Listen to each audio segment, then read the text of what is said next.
iniciar con la clase del día de hoy. También ya empezó la grabación. Hoy día tenemos el tema número 4, que es hasta donde te va a venir en el examen, ¿no? Vamos a rápidamente, porque hoy día tenemos que hacer 4 culturas, ¿sí?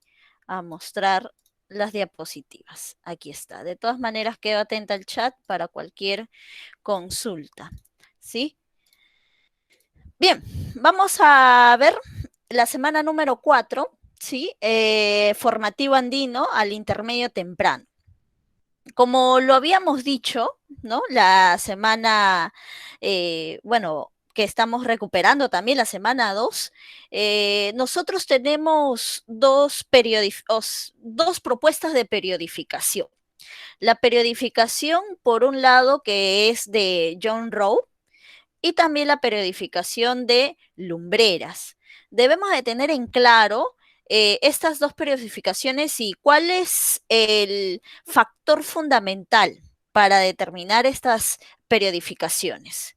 Por aquí, ¿no? Cuando hablamos acerca de etapas culturales, tenemos la de John Rowe, que son los famosos horizontes e intermedios, ¿sí? ¿En qué se basa John Rowe? John Rowe se basa en la cerámica, recuerda, ¿sí? No, Miguel, vamos a llegar hasta Moche, nada más, ¿sí? Bien, como estábamos diciendo, se basa en la cerámica, John Rowe, para ver, ¿no? Su periodificación de horizontes e intermedios, ¿sí? Si una cerámica, ¿no? Se encuentra en diferentes partes, ¿no? Del territorio peruano, es porque ha tenido influencia justamente esta cultura en muchos lugares del Perú, y si encontramos la cerámica solamente en un lugar determinado, en una zona, entonces pues aquí se habla de intermedios, ¿no? Por el otro lado, si hablamos acerca de lumbreras, tenemos el periodo lítico, arcaico, tenemos el formativo, ¿no? El desarrollo regional, tenemos el imperio, o periodo fusional, como lo llama, el periodo de las confederaciones y también el periodo de los incas, ¿sí? Ahora, Lumbreras se basa en lo que es lo económico, el ámbito económico para tener, ¿no? O considerar a las culturas como formativos o de desarrollo regional. Hoy día vamos a hablar, a ver un ratito para compartir toda la pantalla en este momento. Hoy día vamos a hablar hasta aquí, ¿no? Hasta el intermedio temprano, nada más, ¿sí? Pero para poder iniciar esta periodificación, es muy importante que nosotros también recordemos la cronología, ¿no? Muchas veces también suele venir así preguntas acerca del ordenamiento de estas culturas, ¿sí? Y seguramente tú te sabes esta mnemotecnia que vamos a mencionar también para que fácilmente podamos recordar la cronología de las culturas. Esta famosa frase, vamos a poner por aquí, se chapa, ¿no? Se chapa la mona, ¿no? De la tía Chi, chi, ¿verdad? Acuérdate de esta frase. Se chapa la mona de la tía Guachichi, ¿no? Con esto ya vas a saber el orden de las culturas. Si por aquí vemos, en el inicio encontraremos la C de Sechín, ¿sí? Aquí hacen referencia a los templos, ¿no? Que después va a ser muy importante porque de ahí va a provenir también la influencia a esta cultura que también conocida como la cultura matriz, que es Chavín, ¿no? Chavín, ahí está.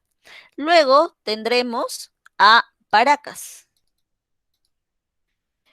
Chavín y Paracas, según John Rowe, se encuentran dentro de qué periodo? Dentro del periodo de horizonte, ¿no?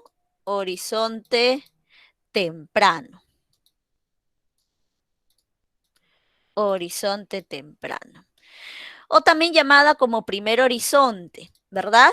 O también llamada como, claro, o también llamada como lo que es aquí se encuentra, lo que es primer horizonte, horizonte temprano, según John Rowe, y según Lumbreras, podríamos llamarlo como formativo, el periodo formativo, ¿no? Formativo inicial con Sechín, formativo medio Chavín y formativo final Paracas, ¿sí?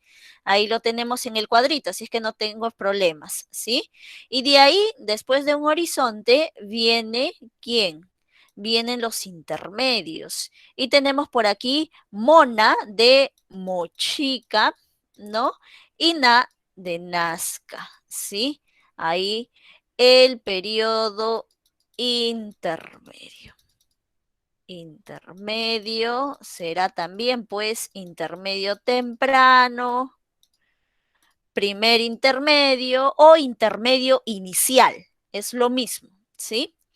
Los intermedios se caracterizan porque no hay una cultura superior a otra, sino que todos se encuentran de manera horizontal, ¿sí? Ninguna tiene influencia sobre la otra, ¿sí? Y se desarrollan en diferentes espacios dentro del territorio nacional.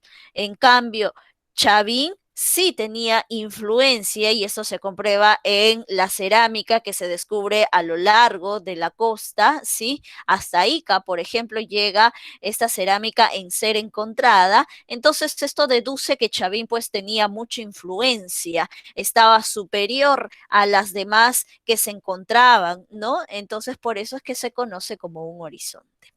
De aquí vamos a mencionar que el primer horizonte, el primer intermedio, perdón, que según Lumbreras lo llamaba como desarrollo regional, es el periodo en la cual quienes van a resaltar, recuerda, van a resaltar los maestros artesanos. Tanto Mochica como Nazca se caracterizan por ser alfareros, ¿no? Es decir, trabajo con la cerámica, ¿sí? Espectaculares cerámicas que se van a encontrar dentro de este periodo. Luego vamos a tener qué cosa? Después de un intermedio continúa un horizonte nuevamente, ¿no? Tiahuanaco, ¿sí? Y de ahí tenemos Huari, ¿verdad? Bien, ellos conforman el segundo horizonte o también llamado como horizonte final, también llamado como horizonte tardío. ¿Y cómo lo llamaba Lumbreras? Bueno, lo llamaba como el periodo de la fusión, ¿no? O por Wari, pero también Wari es conocido como bueno, en este periodo tenemos la del imperio, ¿sí? Y de ahí, bueno, para terminar con las culturas, tenemos lo que son todas aquellas que inician su nombre con che, ¿no? Excepto Chavín, que ya lo hemos visto más adelante, pero las demás se van a determinar dentro de este periodo. Por ejemplo, Chincha, ¿no? Chachapoyas, Chimú, Chancas, hay reinos aymaras también, de los cuales vamos a hablar en su debido momento, ¿sí? A este periodo se conoce como el segundo intermedio. Segundo intermedio o intermedio tardío, ¿sí?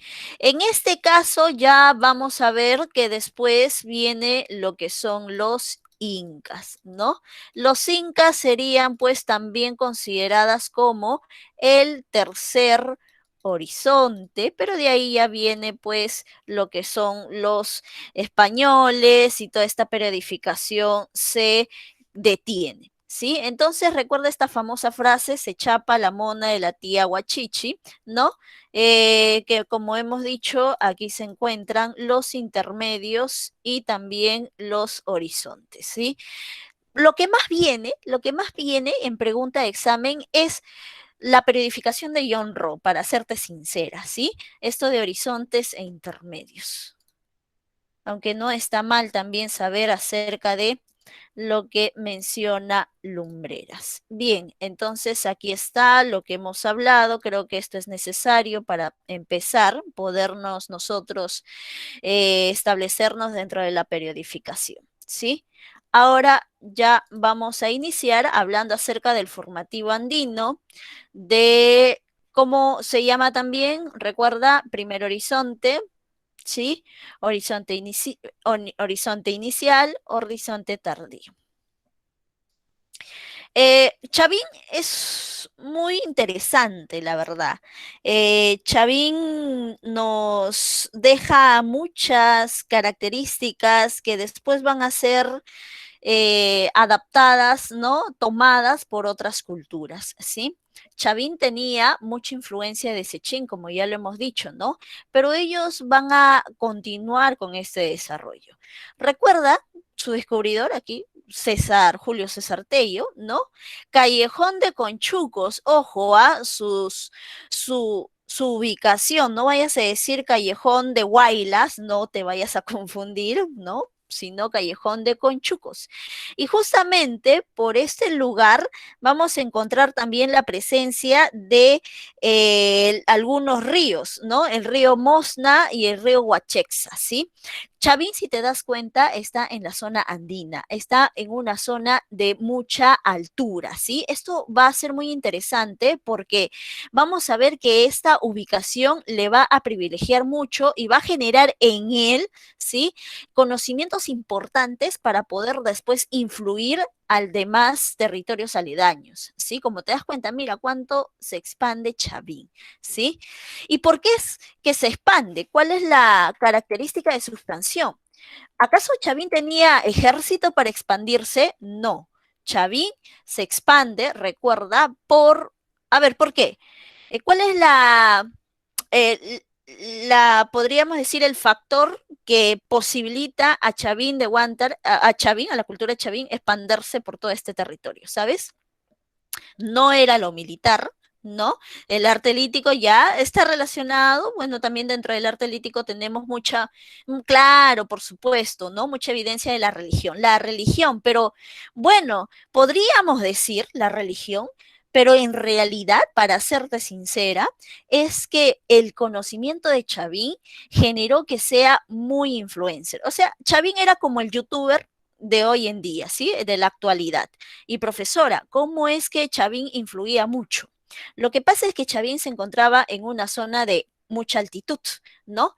Y como estaba en una zona elevada, con un cielo despejado, entonces podía avistar a los astros y podía tener este conocimiento acerca de cuándo iba a llover, cuándo no iba a llover. Entonces eran como tipo personas que predicen el tiempo. ¿Sí?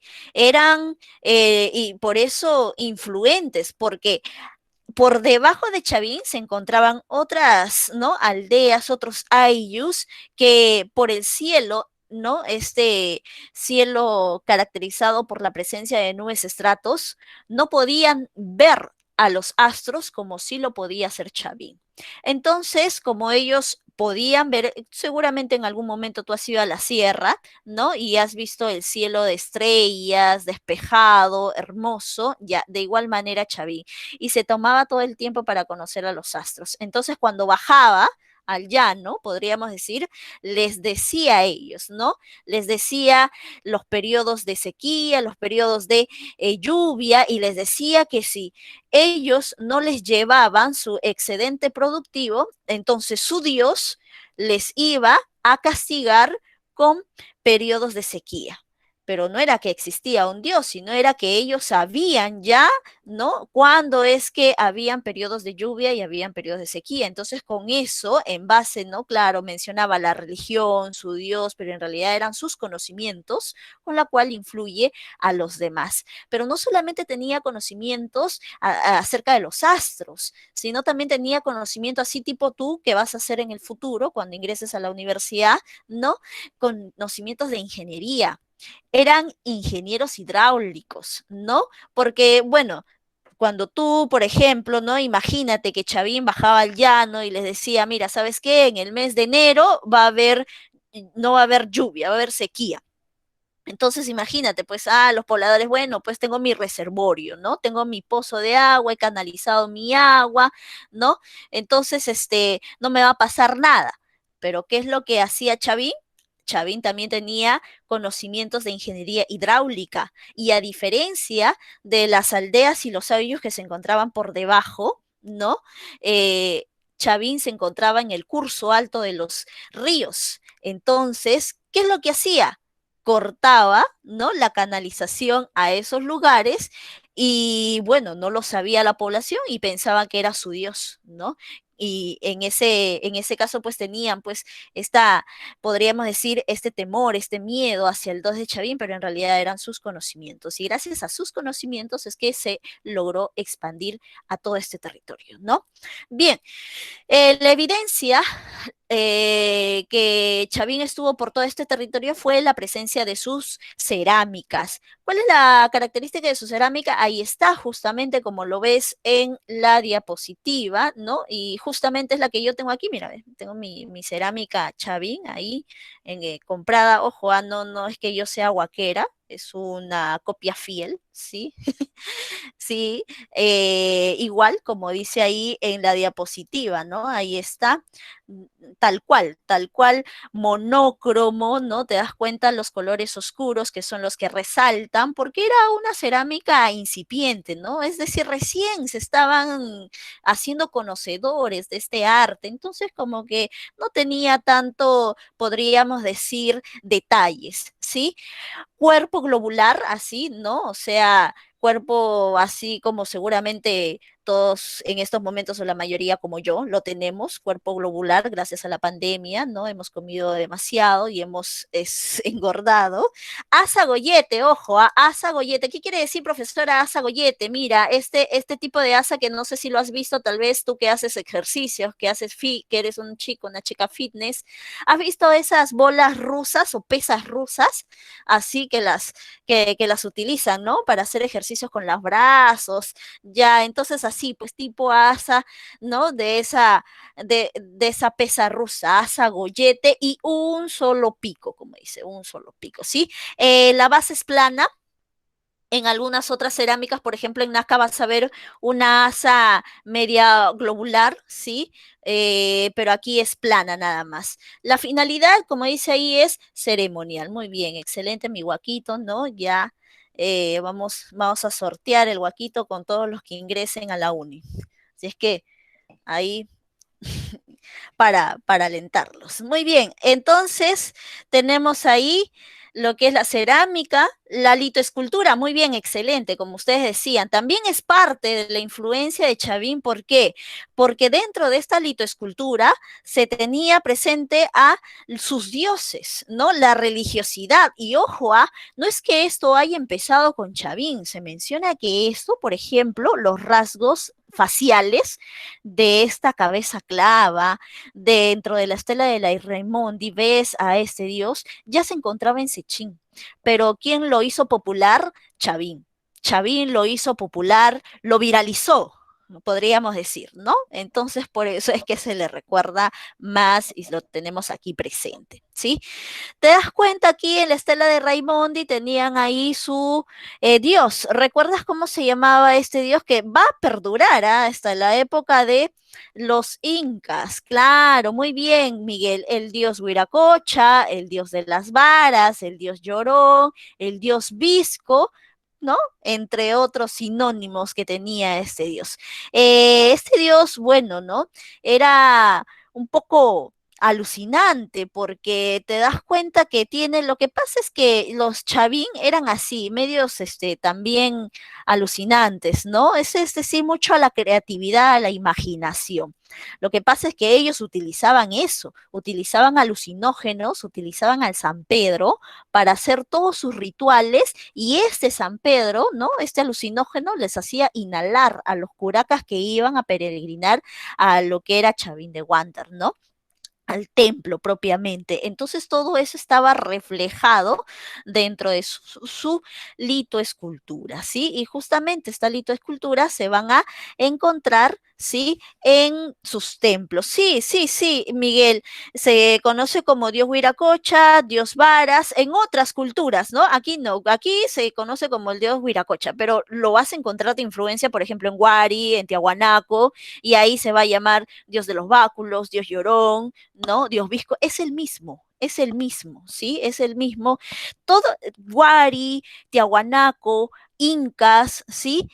Tienen referencia desde aquí, referencia de lo que es Chavín. Y este dios, Huiracocha, es el que va a permanecer hasta esas culturas, ¿sí? Lo vamos a ver después, más adelante, pero sí, te voy diciendo que es el mismo dios, dios Huaricocha, Huiracocha, el dios de las varas, dios de los báculos, ¿no? Y ahí te das cuenta, mira, ¿ves? ¿No ves que tiene en sus manos? ¿No es que tiene en su mano? Parece, ahí dice que es, bueno, se menciona que son varas, Cactus San Pedro en otros lugares, ¿no? El dios Llorón también se conoce, el dios Visco, ¿sí? Excelente. Las cabezas clavas que son los cuidadores de los templos, ¿no? Así como decíamos la semana pasada respecto a los toros, eh, los toros alados, ¿no? De Mesopotamia, ¿no? El de los asirios, así, tipo los toros alados, excelente, ¿sí? Entonces aquí, mira, yo no sé si puedas encontrar este documental en YouTube y veas toda la escenificación de Chavín que realizaba dentro de su templo, porque Chavín era un show, así, míralo a Chavín como un show. ¿Qué? ¿Cómo así, profesora? Lo que pasa es que Chavín, ¿no? Para poder influir en la población, lo que hacía era todo un espectáculo, ¿no? Montaba y hasta como te das cuenta se ponían implantes de dientes de felinos, de jaguares, ¿no? Para hacer, ¿no? Eh, suponer a sus seguidores, a los que iban a peregrinar, que ellos eran poderosos y que tenían la mano de Dios, ¿no? Para que puedan, indicarle a la población cuándo iba a llover, cuándo no iba a llover, ¿no? Este teatro del más allá es excelente para que te das cuenta toda esta ceremonia. Los curacas, ¿no? Estaban obligados a ir a peregrinar todos los años, ¿sí? A lo que es este templo, ¿sí? La casa sacerdotal controlaba el poder político y los sacerdotes eran los conocedores, como te digo, de la astronomía y también de ingeniería hidráulica, ¿sí?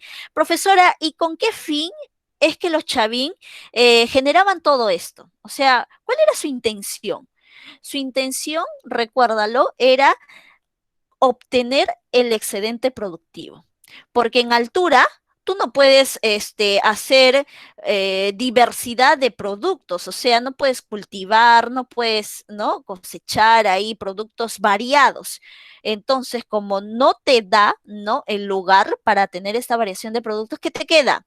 Adquirir de los pueblos aledaños. ¿Y cómo los adquieres? O sea, ¿cómo haces que esos pueblos aledaños te vengan a dar sus excedentes productivos a través del pensamiento, a través de la religión, de la ideología, ¿sí? Entonces, por eso es que montaban, ojo, Chavín no tenía finalidad de expandirse su territorio porque querían ser imperio, ni siquiera tenían ejército, ellos no pensaban en esa expansión territorial, ellos solamente pensaban en dominar a la gente para que esta gente le dé excedentes productivos porque ellos en el lugar donde se encontraban no lo podían realizar, ¿sí? Bien, aquí justamente se encuentra, ¿no? El templo de Chavín, en la cual iban a peregrinar todos los curacas y se menciona, en ese documental tú vas a ver cómo es que desde que ingresa el curaca a este templo a peregrinar, desde la puerta de entrada le dan a él lo que es el Cactus San Pedro, ¿no? Procesado, claro, ellos lo amasan, ¿no? Hacen todo su procesamiento para que después lo inhale. Lo inhala el curaca y ya todo medio, ¿no? Alucinado, entra al templo y el templo es oscuro. ¿no? Por debajo entra ahí el templo que es oscuro y lo que habían hecho los Chavín era una canalización por el templo de las aguas que venían del río. Y entonces el pata entraba pues alucinado, ¿no? En una zona oscura donde tenías ahí la canalización de los ríos y en estas zonas pues de cuartos, ¿no? Eran pues, y tú sabes que el agua propiamente es un canalizador de sonidos. Hacían sonar, ¿no? Diferentes instrumentos, hablaba el sacerdote y cuando hablaba el sacerdote, pues por este canal o conductor de sonido que era el agua se escuchaba como eco, entonces al pata lo traumaban, ¿no? Entonces así obviamente los curacas venían siempre y traían todos sus excedentes productivos. Claro, profesora Azu, eran lo máximo los Chavín, pero ¿cómo cayeron? ¿Qué pasó? Si lo tenían todo, parece, profesora, ya tenían a la gente dominada. ¿Qué pasó para que Chavín dejara de influir en la gente? ¿Sabes qué es lo que pasó? Pasó un fenómeno del niño. Pasó un fenómeno del niño y tú sabes que los fenómenos del niño son muchas veces impredecibles y te cambian, pues, ¿no? Te cambian la condición climática y ya tú no sabes qué es lo que va a pasar. Y justamente Chavín, como que vino el fenómeno del niño, le cambió la condición climática, entonces ellos ya no acertaban. Ah, y la gente empezó a decir, bueno, ya, pues, ya le abandonó su Dios, ya no sirve, ya no hacen predicciones fijas, dice que va a llover, pero no va a llover. Entonces, como que le perdieron la fe, ¿no? A Chavín, y Chavín simplemente, pues, así ¡puc! Se reventó en mil pedazos. Y uno de esos pedazos de Chavín va a desarrollarse en la zona de Ica, ¿sí? Paracas es, podríamos decir, el hijo de Chavín, ¿sí? Tú sabes que Paracas, y aquí lo menciona, se divide en dos periodos. El primer periodo, que es el periodo Cavernas, es muy similar, tiene mucha influencia de Paracas, porque de ella nació, ¿sí? Fue una de sus partes, que al final, pues, como Chavín se desintegró, se empezó a desarrollar, ¿sí? La cultura Paracas, ahí tenemos también, ¿no? A Julio César Tello, la provincia de Pisco se desarrolla, y estos dos periodos. Profesora, ¿cómo diferencio los periodos? ¿Cuáles son las características que me van a hacer diferenciar? Dos cosas. Lo primero son los entierros, ¿sí? Y de ahí también la cerámica.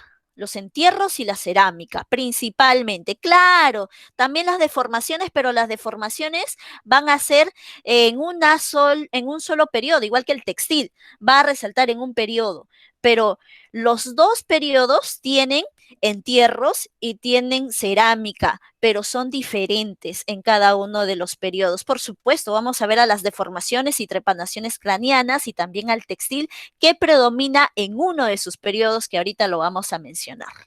Para iniciar, el centro, bueno, nosotros lo conocemos como capital, ¿ya? Pero el término de capital es un término más moderno, por eso no lo ponemos aquí.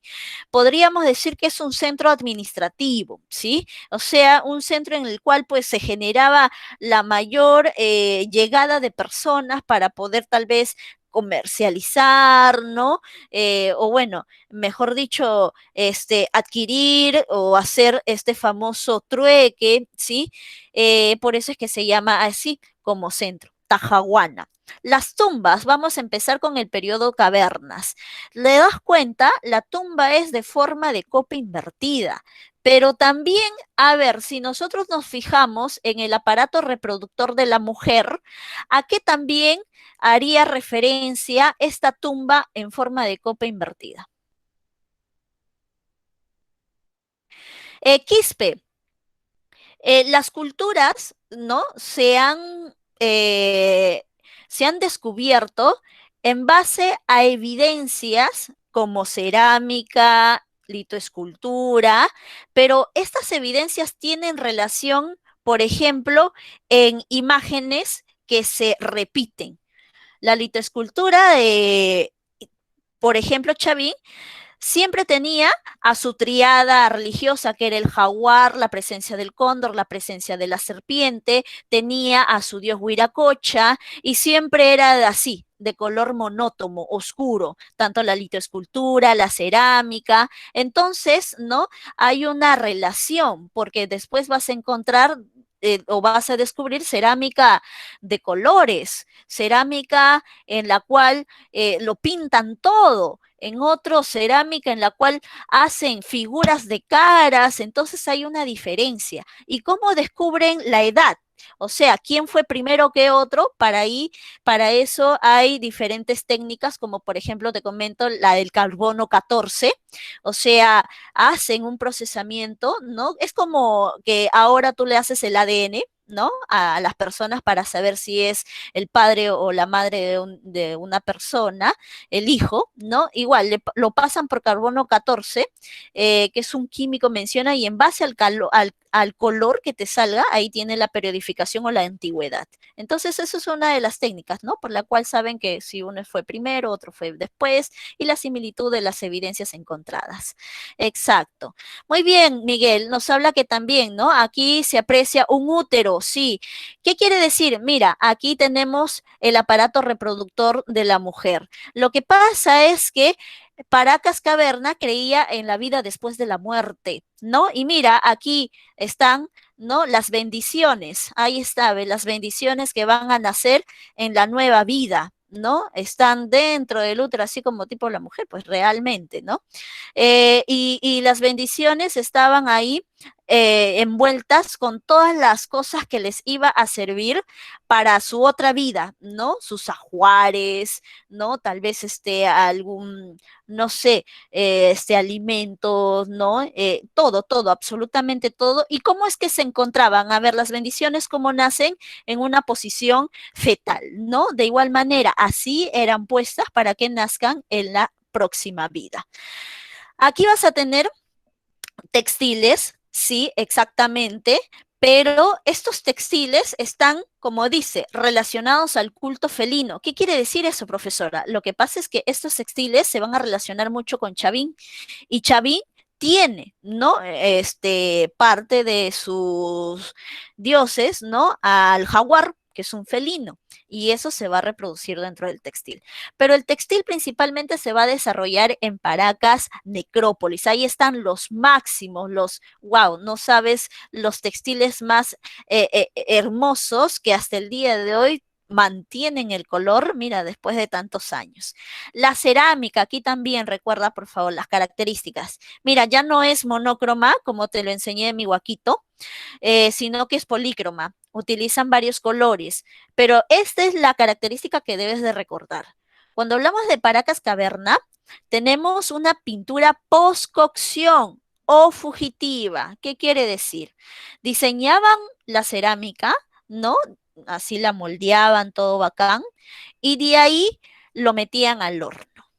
Cuando salía del horno, lo pintaban. Entonces, como que se chupaba la cerámica, la pintura, entonces como que no se veía ya tan claro los colores. Por eso es que le dicen pintura fugitiva, porque como que esta como que se borraba, ¿no? Porque al tú pintar después de meter al horno, lo que va a generar la cerámica es chupar, ¿no? Absorber el líquido de la pintura, y entonces no se refleja muy bueno, ¿sí? Mantiene influencia de Chavín, ya lo hemos dicho también. Y mira, aquí Paracas Necrópolis, profesora, cambia su entierro, ¿no? ¿Qué es lo que pasa aquí? Lo que pasa es que en Paracas Necrópolis podríamos decir, la cultura se independiza. Dice, ya no quiero ser Chavín, quiero desarrollarme por mí mismo. Entonces va a cambiar su manera de pensar, dejando un poco la religiosidad, el culto al felino, y va a dar paso a una cultura de carácter militar, ¿sí? Va a tener esa idea militarista, pero incipiente, porque en realidad no se desarrolla del todo, ¿sí? Por eso es que la tumba en este caso va a ser de forma rectangular, ¿no? Es así como se ordenan los soldados, podríamos decir, ¿no? Esa es la diferencia. Y los textiles, mira, aquí tienes uno de ellos. Puedes, cuando pase la pandemia, ir al Museo Larco y vas a encontrar, ¿no? En otros museos también, como por ejemplo el Museo de Arqueología y Antropología del Perú, que queda en Pueblo Libre, vas a encontrar los mantos paracas excelentes, extraordinarios, que hasta el día de hoy mira cómo mantienen los colores, ¿no? Consideradas como las mejores de América precolombina. Ojo, precolombina, ¿qué quiere decir? Antes de la llegada de Colón, ¿no? Y dicen los textos que Paracas mantenía, ¿sabes cómo mantenía este color? Que mira, no sé cuántos siglos ha pasado, ¿no? Ha pasado mucho, mucho tiempo y se mantiene todos estos colores. Y nosotros nos compramos tal vez hoy en día un polo y creo que no dura ni 2 años, 3 años y ya se despintó, se descoloró, ¿no? No sirve. Se menciona que los paracas utilizaban la orina, dice las sales de la uretra, ¿no? De la uria, perdón, utilizaban para poder darle su baño al textil y esto dice que compactaba el color en la tela.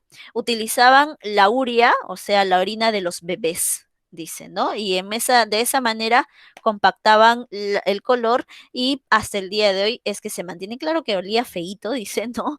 Pero sirvió porque se puede evidenciar muy bien los colores, ¿sí?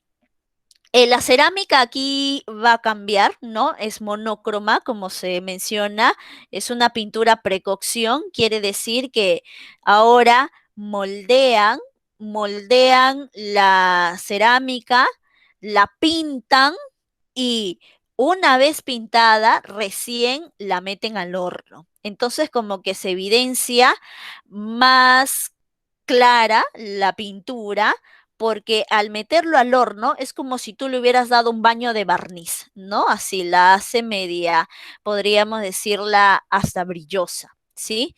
Entonces esa es la diferencia. Profesora, también hay aportes, sí, eso por ejemplo principalmente que se realiza en Paracas Necrópolis, porque recuerda, ya tiene lo que son nociones militares, entonces como tiene nociones militares, estas personas van a ir a combatir buscando la expansión territorial, ¿sí? Entonces, por eso es que se va a producir un desarrollo en la medicina. Tenemos deformaciones craneanas y trepanaciones craneanas. ¿Cuál es la diferencia? ¿Por qué crees que los paracas se ponían estas tablillas para poder aumentar o alargar, mejor dicho, la capacidad craneana? Excelente, Miguel. La razón era para poder identificar al pueblo de la clase alta, ¿no? Esto solamente se les hacía a la clase alta, a los gobernantes, ¿sí? Para diferenciarlos y lo hacían desde niños, porque tú sabes que cuando los bebitos nacen con su cabecita media gelatina y hasta tienen ahí su mollerita, ¿no? En el medio, ahí dicen hay que cuidar la mollerita. Entonces, como el cráneo no está totalmente cerrado, lo que hacen es poner esas tablillas y generar pues toda esta altitud de ensanchamiento, ¿sí? En cambio, las trepanaciones craneanas eran con fines medicinales, o sea, como ya tenían rasgos militares, se iban a combatir, entonces cuando tenían pues alguna tal vez ruptura de cráneo por alguna piedra que le ha caído, entonces ellos buscaban desinflamar esa zona, ¿no? Entonces aperturaban el cráneo, sacaban todo ese coágulo, ¿no? Esa acumulación de sangre y pues curaban a las personas. Profesora, la persona vivía, sí, por supuesto. Por ejemplo, ¿no? Se menciona que estos cráneos bueno, cuando han sido encontrados, se tenía ahí, ¿no? Como ves aquí en la imagen, el, el, el sello, ¿no? El sello, esta podríamos decir, placa montada en el cráneo y por detrás de ello se veía que como el hueso había crecido. Entonces eso evidenciaba que la persona había vivido después de ser operado, ¿no? Y sus causas habrían sido otras, ¿sí? Eh, Ujú. Sí, sí, eso también, Alejandro, lo iba a mencionar, ¿no? Como era una cultura jerárquica, ¿no? O sea, tenía diferencias sociales, entonces cuando hacían las trepanaciones craneanas también se evidenciaba esta jerarquía. A la clase alta, ¿tú qué crees que le ponían? Le ponían una placa de oro, una placa de metal. Y si eras del pueblo y te había pasado esto, te ponían tu calabaza, ¿no? O sea, secaban la calabaza, lo volvían mate, entonces te ponían ahí tu parche de mate, ¿no? Esto definitivamente generaba una diferenciación social. Eran muy clasistas, ¿sí? Exacto, sí, Miguel, usaban chicha, usaban también, ojo, lo usaban en San Pedro, porque tenían, ¿no? Esto ya desde lo que es este Chechín, tomada por Chavín, tomada por Paracas, ¿no? Se menciona que después los incas desarrollan más y tienen hasta herramientas que tú puedes encontrar por internet de cuchillas, ¿no? Y otros más para hacer trepanaciones craneanas, pero mejoradas, ¿no? Pero aquí lo tenemos como lo que es la aporte de Paracas. Intermedio temprano, vamos a entrar a lo que es el también llamado como desarrollo regional. Rápidamente, porque nos gana el tiempo, Mochica. Mochica y Nazca se caracterizan por, ya te dije, ser muy buenos alfareros, ¿no? Ellos hicieron excelentes cerámicas. Vamos a ver a Mochica, ubicación en la zona norte, ¿sí? La base económica aquí, la agricultura, como nos mencionan, la pesca, el caballito de Totora. Y profesora, ¿cómo hacían agricultura si era una zona desértica? Bueno, lo hacía a través de la construcción de canales, ¿no? A Escope, la cumbre, los que resaltan. Pero aquí nos vamos a enfocar en la cerámica. La cerámica de Mochica, ¿no? Destaca por ser características realista. ¿Sí? La cerámica de Mochica era muy realista. ¿Qué quiere decir, profesora? Que todo lo que veían, ¿no? Lo plasmaban en la cerámica, absolutamente todo, no se imaginaban nada, en cambio los chavín sí eran alucinados, ¿no? Se imaginaban todo y lo ponían en la cerámica, aquí no se imaginan nada, todo lo que ven es todo lo que reflejan en la cerámica y por eso tenemos, reflejaban las caras, ¿no? De las personas, los huacos eróticos, ¿no? Porque eso justamente también era utilizado como un culto a la fertilidad. Por ejemplo, las familias que no podían tener hijos, tenían muchos huacos eróticos dentro de sus casas para llamar a la fertilidad, ¿no? En cambio, las personas o las familias que tenían ya varios hijos, como que disminuía la cantidad de huacos eróticos dentro de sus casas. Hasta huacos clínicos, como por ejemplo ves en la imagen, ahí vemos una persona, ¿no? Con discapacidad motora, de igual manera, se reflejaban personas con síndrome de Down, huacos clínicos, personas con labios neporinos, ¿no? Todo ello se reflejaba y quiere decir que ellos también lo conocían, profesora. Sí, lo conocían, por supuesto, y ahí está dentro de su cerámica. Otra de las características, ya hemos dicho que es realista, es escultórica. ¿Qué quiere decir, profesora? Que es un molde, ¿no? Tiene molde. O sea, por ejemplo, aquí yo puedo decir pictórica porque está pintado, ¿no? Pero en cambio aquí hay un molde. Tú tocas las orejas, tú tocas la nariz, ¿no? Tú tocas las partes de la cara. Entonces hay un molde con lo cual genera pues esta característica de ser escultora, ¿sí?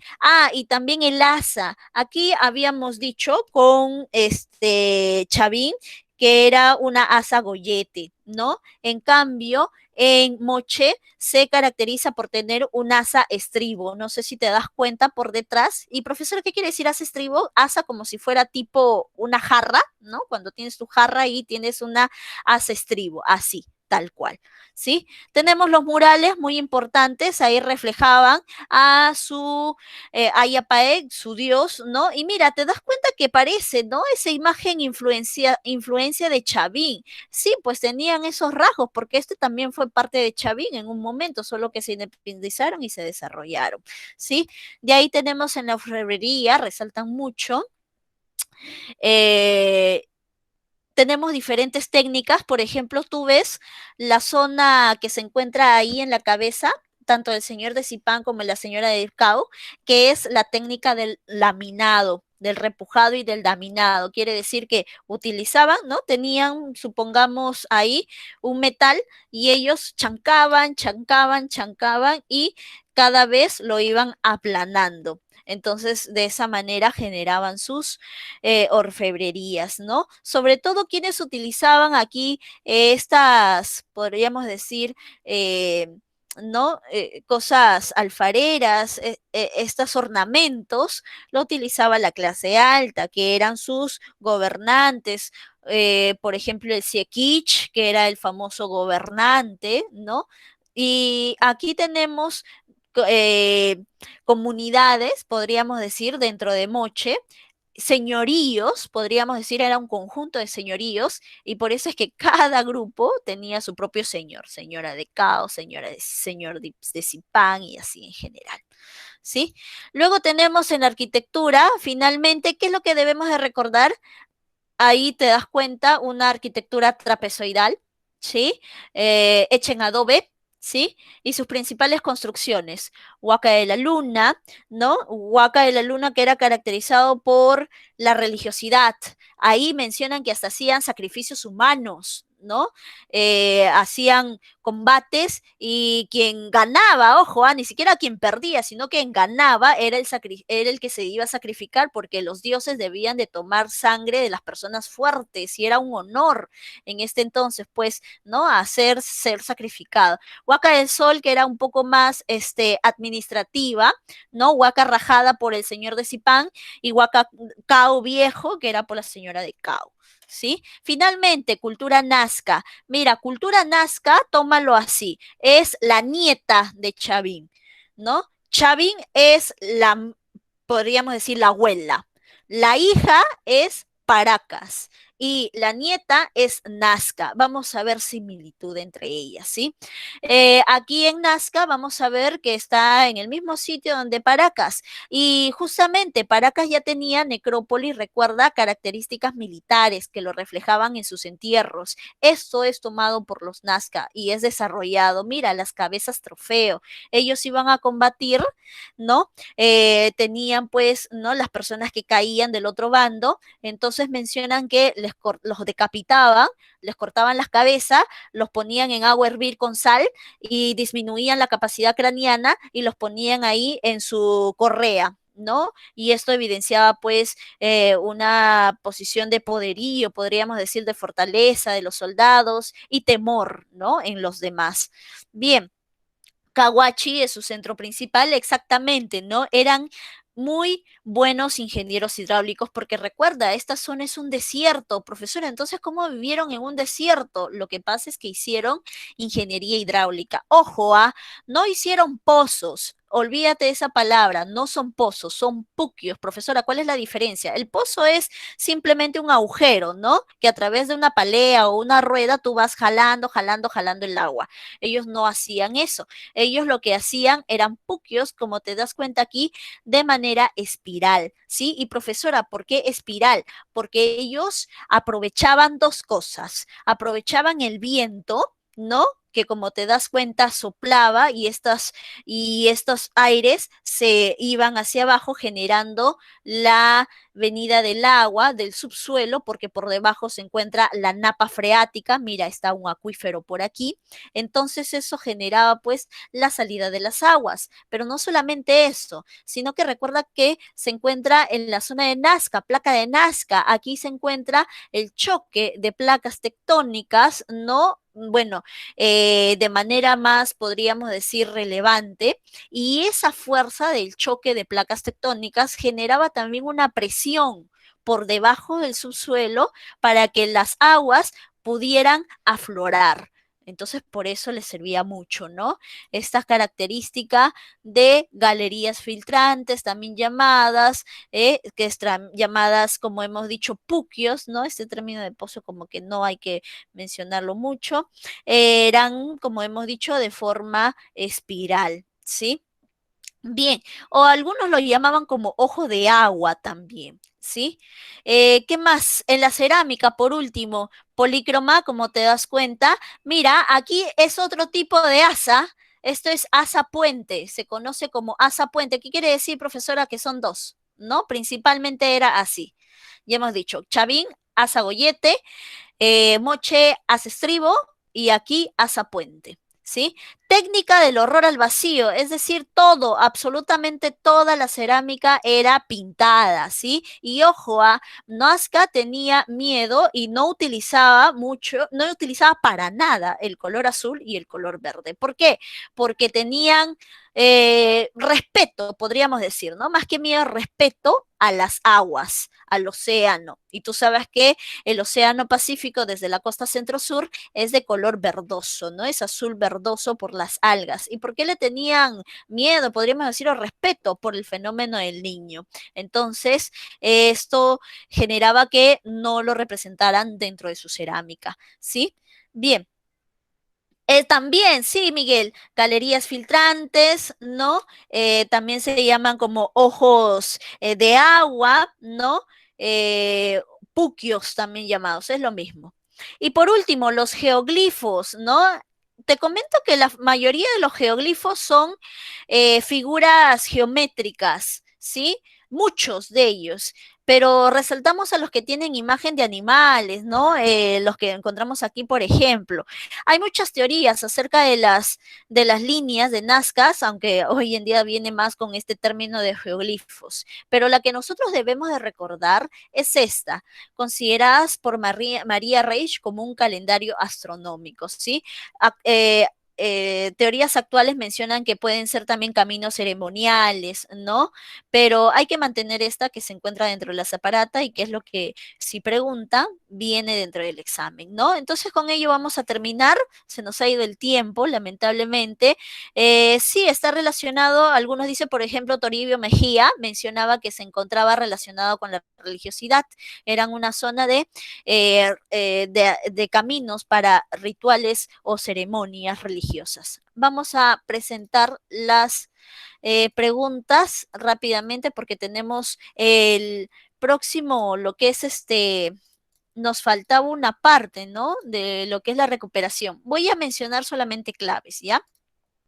1 dedo, 2 B de barco, 3 E de nano, 4 avión, 5 beso, 6 casa, 7 B de beso, 8 E de nano, 9 D de dedo y 10 B de barco, ¿sí? Esas serían las respuestas. Muy bien, con ello terminamos por aquí y vamos a pasar, denme unos segundos, a poder recuperar ya totalmente esta semana 2 que nos faltaba, ¿no? ¿Sí? A ver, un ratito, ¿dónde está? Aquí está. Ya para que te vayas al examen del domingo con todas las semanas recuperadas. No, no, Miguel, no viene Tiahuanaco. Tiahuanaco todavía se encuentra en la semana 6 y solamente te viene hasta la semana 4. A Tiahuanaco lo vamos a ver con Wari la semana 6. Wari, Tiahuanaco, vamos a ver Chimú, vamos a ver Reinos Aymara, Chachapoyas, ¿no? Eso no viene. Va a venir hasta Mochica, ¿ya? Bien, continuamos. La semana pasada nos habíamos quedado aquí, ¿sí? Recuerda que existen teorías del Océano Pacífico, ¿no? La que resalta es la americana, o bueno, la asiática de Alex Harlikla, pero no es la que podríamos decir la única teoría, porque hasta hoy día se habla de que el hombre vino a América por diversas rutas, ¿sí? Eh, tenemos la oceánica, ¿no? Tenemos la, claro, la polirracial, que es la oceánica, ¿no? Tenemos la también australiana y tenemos la del, por el otro lado del océano Atlántico, ¿no? Eh, esas principalmente, yo creo que sobre todo la teoría asiática, ¿no? Y también la noratlántica, la teoría noratlántica en la cual mencionan que la evidencia es las puntas Clovis en América y las puntas solitrenses en Europa, ¿sí? Las dos, aunque recordar también la oceánica y la australiana. En esta periodificación, recordemos, ¿no? Nuevamente a John Rowe y Lumbreras. John Rowe a todo este periodo lo llama precerámico, ¿sí? Lumbreras, que es lo que nosotros aquí sobre todo resaltamos, en base a las características económicas, lo llama periodo lítico, y el periodo lítico se caracteriza por tener semejanza con lo que ya hemos visto seguramente en la primera clase, con el periodo paleolítico. Es lo mismo, ¿sí? Pero ojo, en el caso del Perú, es el paleolítico superior lo que nos va a interesar, porque recuerda que el hombre viene en este periodo de paleolítico superior, donde ya se había desarrollado totalmente, ¿no? Su cuerpo, podríamos decir, ¿no? Ahora hay un desarrollo cognitivo de conocimientos. Luego tenemos el periodo arcaico, que se divide en dos. El arcaico inferior, que es el relacionado a las características con el mesolítico, o sea, una etapa de transición, ¿sí? Sobre todo climática, que va a condicionar diferentes también aspectos como económicas y sociales. Y luego tenemos ya una etapa de estabilidad, podríamos decir, porque ya se va a, o va a permanecer las características climáticas. Pasamos, recuerda, al Holoceno, ¿no? Del Pleistoceno al Holoceno. Y justamente todas esas características se relacionan con el periodo neolítico, que vamos a darle todo un repaso el día de hoy. A ver, esto ya lo hemos explicado anteriormente, vamos al periodo lítico. Extin Tenemos aquí extinción de la megafauna, ¿sí? Vamos a encontrar que los grandes animales se van a extinguir. Profesor, ¿en Perú también ha existido megafauna? Sí, por supuesto. Yo no sé si has tenido la oportunidad y si no lo has tenido, te lo comento que ahora de manera virtual también se puede hacer una visita al Museo Natural de San Marcos. Ahí, por ejemplo, ¿no? Se dice que se han encontrado lo que son restos, huesos de pingüinos gigantes, de ballenas, ¿no? Grandes, o sea, pingüinos gigantes, no decir 5 metros, 10 metros, sino pingüinos que sobrepasan el tamaño que hoy conocemos de la realidad, pingüinos que verían, dice, 1,50 m, 2 metros, y hoy día creo que no llega ni siquiera al metro, ¿no? También tenemos ballenas gigantes, tenemos diversos tipos de cocodrilos, ¿sí? Y así extinción de la megafauna, ¿no? La fabricación de artefactos de piedra, vamos a ver, por ejemplo, en Paiján, en Chivateros, ¿no? Artefactos de piedra que les va a proporcionar herramientas para poder desarrollar sus actividades económicas, caza, pesca. Recuerda la economía de subsistencia o también llamada como de manera coloquial economía parasitaria o economía dependiente del medio, ¿no? Porque justamente era este medio el que le proporcionaba todos los alimentos y el ser humano no ejercía ninguna actividad económica, ¿sí? Todo lo encontraba en el medio y si ya no estaban los recursos, entonces se iba a buscar otro medio. Se evidencia una transhumancia. ¿Qué quiere decir esto de las transhumancias? Lo que pasa es que tú sabes que por las estaciones hay condiciones de vida en diferentes lugares. Por ejemplo, en la costa. Si yo estoy, ¿no? En la costa y estoy de verano, entonces, ¿a dónde me voy a ir? principalmente a recoger mis recursos alimenticios. Me voy a ir a la playita, tal vez. Voy a generar más que nada la pesca, ¿no? Pero si, por ejemplo, estoy en una estación de invierno, entonces como que la playa, imagínate, pues, ¿no? Pescar en invierno, si bien es cierto se puede, pero es muy frío. Entonces, ¿a dónde se iban? Se iban a la zona de las lomas, se iban a las cuevas y de ahí hacían pues sobre todo lo que era la recolección, la caza, ¿sí? Existencia de la tradición costeña, claro, si estás en la costa, sobre todo pues aprovechas las riquezas del mar y en la sierra lo que hacías era principalmente la caza, ¿no? Y la recolección. Algunas evidencias muy importantes que debemos recordar. Profesora, qué difícil, ¿cómo me lo puedo recordar? Fácil, con esta mnemotecnia que te lo pongo aquí en el chat. Pi, chi, pa, tola. Ahí está. Pichipatola. Así como hablábamos de Sechapa la mona, de la tía Guachichi, igual, Pichipatola. Profesora, pero a mí me habían hablado de Pacaicasa. ¿Dónde está Pacaicasa? Bueno, tú sabes que siempre se encuentran nuevas evidencias y a través de los años se encontró que Pacaicasa como que era una zona, podríamos decir, basural, arqueológico. Lo que pasa es que ahí desechaban todos los restos, pero no era de que ahí justamente se encontraban las personas. No, las personas se encontraron acá en Piquimachay. Ojo, ¿sí? Piquimachay uno, también llamado, estamos hablando del complejo ayacuchano, ¿sí? Porque Piquimachay también lo vamos a encontrar en la etapa del arcaico, pero aquí estamos hablando de Piquimachay como complejo ayacuchano, ¿sí? Ah, ya no han escuchado, claro, pues es que ustedes son más actuales, ¿no? Entonces estaba hablando de mi época, ¿sí? Continuamos. ¿Qué es lo que debes de recordar de Piquimachay? Primera evidencia, ahí lo he resaltado para ti. Primera evidencia de presencia humana. Profesora, ¿qué quiere decir esto?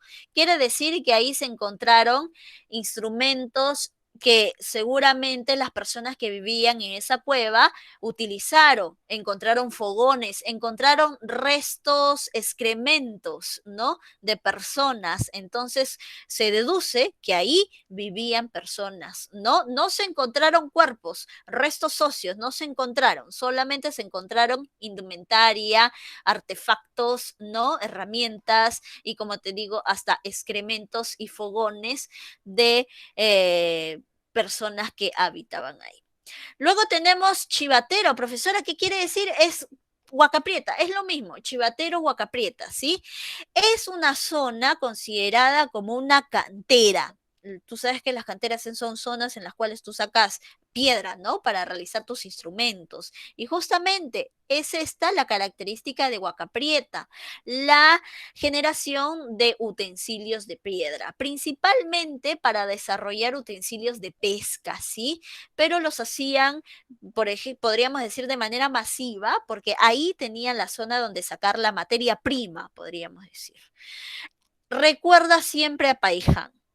Paiján, como dice aquí, es presencia de entierros humanos. Recuérdalo como la primera evidencia de restos óseos encontrados en la costa. Ojo, ¿ah? En la costa, la primera evidencia de entierros y con ello restos óseos o restos fósiles, si los quieres llamar, fue Paiján. Restos totalmente completos, ¿sí?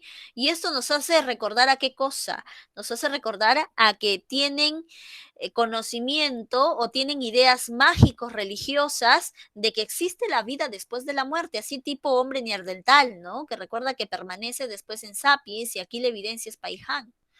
A la persona lo enterraban con todos sus ornamentos, ¿no? Con su jaguar, como decían también. Se encontraron también las famosas puntas líticas Paiján, que son puntas así un poco largas, porque servían, terminaban en punta, pero eran largas, y que servían sobre todo para la pesca también, ¿sí? Bien. Eh, Toquepala. Toquepala es recordado por sus pinturas, ¿no? Rupestres. Ahí tenemos la imagen, la pintura del Chaco o Chacú, ¿no? ¿Qué quiere decir, profesora? Quiere decir que es una pintura en la cual se evidencia la cacería colectiva, ¿sí? Recuerda que desde el primer día de clase hemos hablado acerca de el arte, ¿no? El arte rupestre del hombre, sapiens, del Homo sapiens, arte parietal, arte mobiliar, y el arte parietal es justamente, ¿no? La cacería o el chacu, que refleja cómo, ¿no? Las personas pueden en conjunto cazar a un animal. Recuerda que cuando hablamos de arte, ¿no?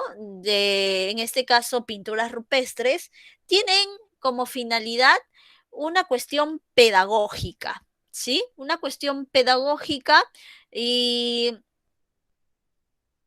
también está relacionado con la religiosidad, porque ya tenía nociones de que, por ejemplo, no hay que respetar a los animales grandes, por ejemplo, ¿no? Entonces ellos los reflejaban dentro de su pintura, pero también una cuestión pedagógica. Entre los dos está. Excelente. Y por último, la auricocha. La auricocha es el primer resto encontrado en la sierra, perdón, en la sierra de Huánuco, restos óseos, así tipo Paiján, pero en la sierra. Y a diferencia de Paiján, en la Uricocha los restos no están completos, ¿sí?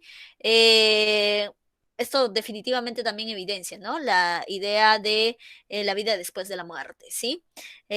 Con ello, pues, se entierran con sus ornamentos y por eso dicen que hacían evidencias de ritos funerarios. Ahí está justamente tradición Paiján, lo que es el entierro, ¿no? Encontrado tanto de un joven como de un adulto y de un niño, ¿sí?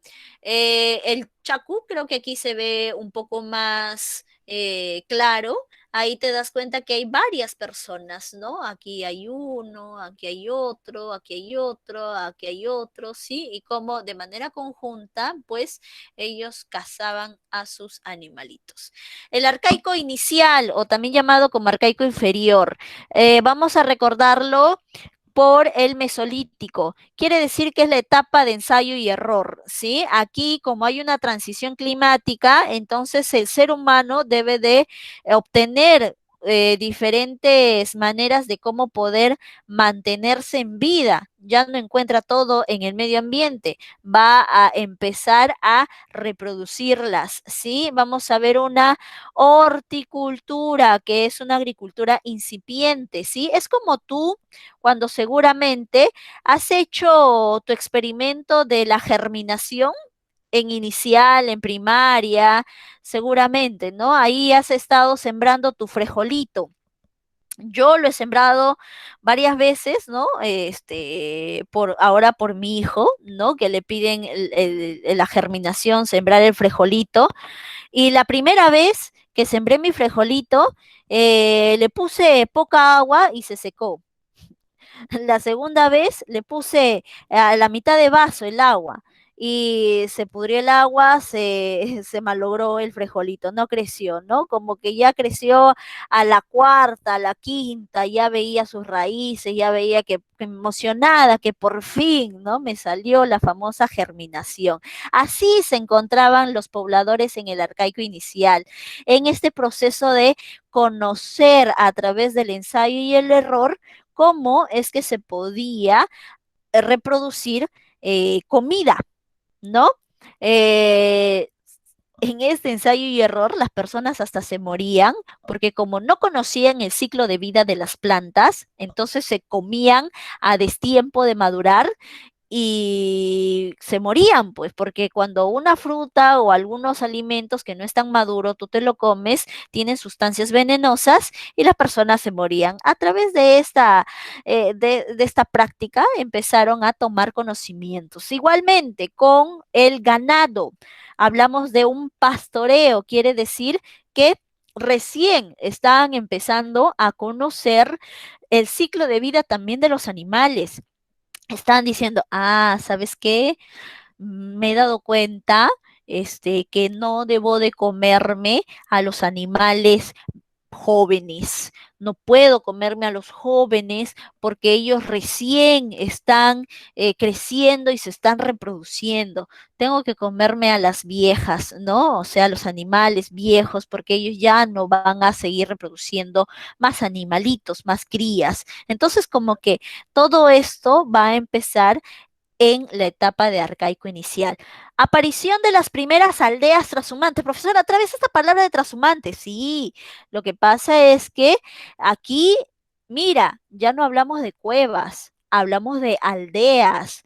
Profesora, ¿qué quiere decir eso? Tenían sus chocitas, ya no se iban a buscar pues un cerro y encontrar una cueva y ahí quedarse de manera estacional. No, sino que ahora, si bien es cierto, están, ¿no? En el proceso de quedarse en un lugar, irse a otro lugar, es decir, seminómades. Entonces, ¿qué van a hacer? Van a ir construyendo sus casitas. ¿Sí? Van a hacer sus aldeas y ya no solamente una persona, si hablamos de aldea, hablamos de grupos de personas que hacen sus chocitas, ahí buscan sus, ¿no?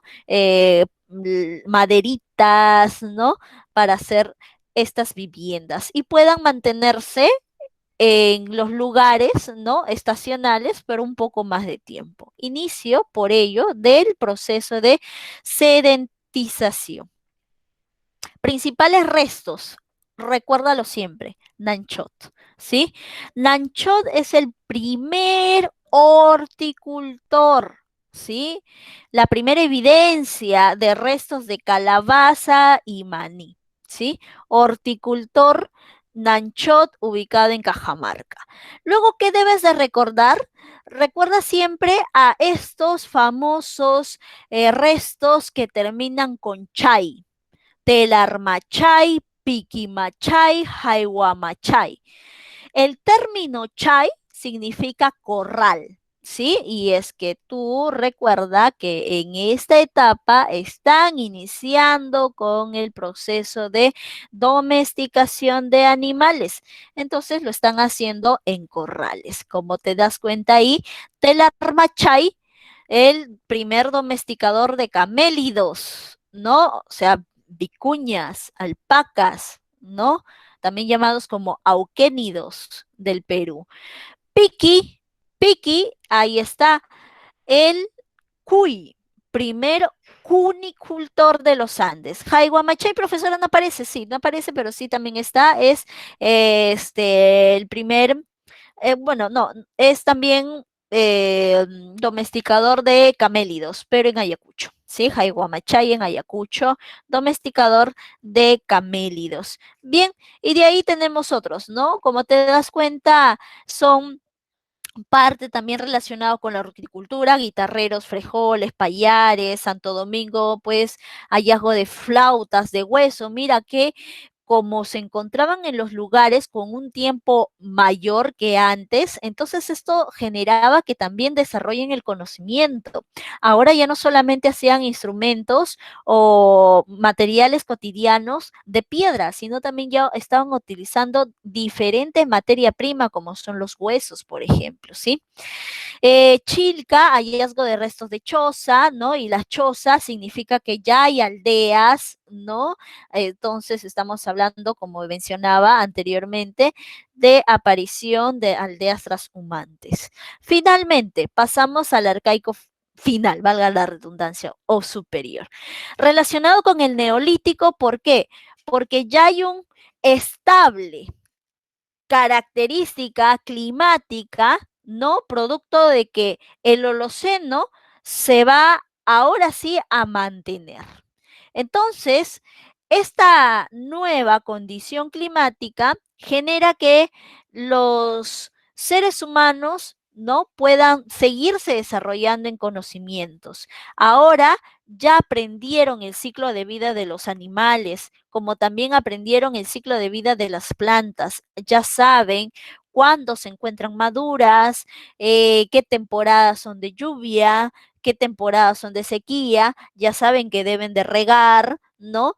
En cuanto a la ganadería, también ya saben a qué animales consumir y por eso se establece esta actividades económicas, hay una total independencia de la naturaleza, ¿sí? La famosa revolución agrícola, pues no, revolución neolítica, perdón, se vuelven totalmente sedentarios, ya no, sí, Miguel, en Chilca van a encontrar también, sí, sí van a encontrar restos de perritos, ¿no? De varios perros que puede también señalarse como, bueno, un domesticador de este animal, ¿no? Pero sí, se encontraron restos óseos de personas como también de perros alados, ¿sí? Aparición del sedentarismo como tienen sus chacras, podríamos decir, sus lugares donde se encuentran los animales, entonces ya no tienen necesidad de viajar a un lugar a otro, ¿no? Todo lo encuentran en la zona donde están. Aparición de las primeras sociedades teocráticas. Ya tenemos una actividad económica, ¿no? Productiva, ojo, ya no son de subsistencia, sino productiva. Entonces, ahora me tengo que organizar con la zona, con los lugareños. Tengo que ver quién va a dirigir el lugar, quién va a generar pues esta administración de la zona. Y por eso es que inicia, ¿no? Este proceso de aparición de sociedades. Una sociedad se caracteriza por tener una persona que los dirige, ¿sí? Y estos dirigentes se caracterizaban por tener conocimientos astronómicos, considerados como sacerdotes, y por eso es que hablan de sociedad teocrática. Finalmente, inicio de la arquitectura monumental y la escultura, pero ojo, escultura de barro, ¿sí? Escultura de barro, porque después vamos a ver ya cuando lo que acabamos de ver en la clase, ¿no? Escultura lítica, litoescultura, que ya lo hacen en el periodo del intermedio, ¿sí? Principales hallazgos, y con esto ya vamos a ir terminando. Sechín Bajo, tenemos ahí arquitectura monumental, Plaza Hundida, ¿sí? La arquitectura también hecha de adobe, hecha de barro, ¿no? Monumental, porque ya tenían centros religiosos en los cuales se encontraba su dirigente, que era el sacerdote, ¿sí? Eh, en Sechín también dice que se encuentra alrededor de este resto arqueológico un cementerio. Dice que aquí hay la presencia de entierros de la alta jerarquía, o sea, de los sacerdotes. Bandurria también, centro ceremonial, ¿no? Menciona que se encontraba viviendo paralelamente con Caral y entre los dos generaban el famoso trueque, porque recuerda que generar agricultura, generar ganadería, te trae un excedente productivo que tú lo vas a intercambiar por lo que te falta, ¿no? Entonces esto se hacía, dice que entre Bandurria y Caral. Caral, lo más resaltante, ¿no? Considerado como un estado prístimo. Muchos hablan de que Caral era el primer estado o estado prístimo, ¿no? Arquitectura ceremonial, ¿no? Con connotaciones urbanas. ¿Qué quiere decir, profesora, esto? Quiere decir que se encontraba el centro ceremonial, ¿no? Y alrededor del centro ceremonial se encontraban viviendas, ¿no? Se encontraban casitas, chocitas, y por eso es que dice con connotaciones urbanas, ¿sí? Huaca Prieta, recordar en ella lo que es el textil, se menciona que hacían textiles tridimensionales, en alto relieve, empezaron, mira, una incipiente modelado en este caso no cerámica porque todavía no existía, o bueno, no lo realizaban de esa manera, pero sí los mates. Dejaban secar la calabaza y encima de esa calabaza, mate, también llamado, se empezaba a dibujar mates pirogramados con finalidad religiosa, pero con finalidad también utilitaria de manera cotidiana, ¿sí? Y por último, Kotosh, ¿no? Aquí estamos en la Sierra del Perú, la escultura religiosa de las famosas manos cruzadas hechas en también barro, ¿sí? Hechas de barro. Bueno, solamente terminar mencionando que cuando hablamos de Caral, recordemos a Ruth Shadi, ¿no? Ruth Shadi, que es la principal estudiosa de esta zona, con la cual pues también se hizo muy famosa, ¿no? También ella menciona que Caral es considerado como el primer estado teocrático. ¿sí? Del Perú. Bien, entonces con eso vamos terminando. Solamente para finalizar, vamos a mencionar nuevamente las respuestas de la separata. Y con esto tendrías todas las herramientas necesarias para tu examen del domingo. A ver, aquí está. Respuestas. 1A, 2B de barco, ¿sí? Por el tiempo no nos va a alcanzar. La 3 tenemos ahí B de barco. 4 C de Cepreuni. 5 E de nano. 6 A de avión. 7 B de barco. 8 E de nano. 9 A de avión y 10 D de dedo. ¿Sí? Miguel, la diferencia es que Guitarrero 1 está en lítico. Se caracteriza, ¿no? Por lo que es herramientas de piedra para la pesca. Guitarrero 2 ya está en arcaico, entonces está relacionado, ¿no? Con este arcaico inferior en la cual pues se generan condiciones de, como hemos dicho, incipientes de actividades económicas en la costa, ¿no? En la costa lo que van a realizar es tanto mantenían todavía la pesca, pero también actividades aledañas como lo que es el pastoreo y también lo que es la horticultura. Bien, entonces con eso terminamos. No sé si hay alguna duda más, sino que si no ya damos concluidas, vamos a terminar con la grabación hasta la siguiente clase. Nos vemos. Buenas tardes con todos.